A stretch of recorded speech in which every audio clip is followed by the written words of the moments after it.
лапшаны деген өлтіріп атсың ғой, кәдімгідей екі жаққа іліп атсың ғой, екі жақ. Бизнесмен жігіттер звондап жатыр. Коммерсант жігіттер, ақшалары көп, бай жігіттер хабарласып жатыр, танымайтын. Мәке, бір кесеніші, бір жуайық, мен жуып берейін, Бурабайға барайық, Риксқа барайық, деп алайық деп.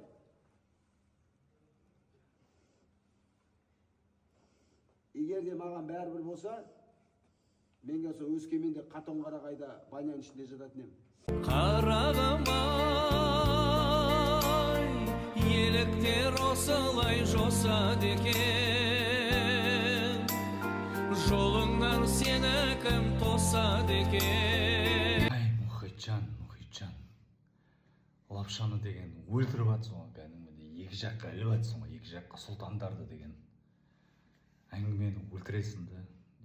Жас балдарға ол деген қызық емес қой, родной. Школы боксында дисциплинаны қойып шығатын бала шығады ол.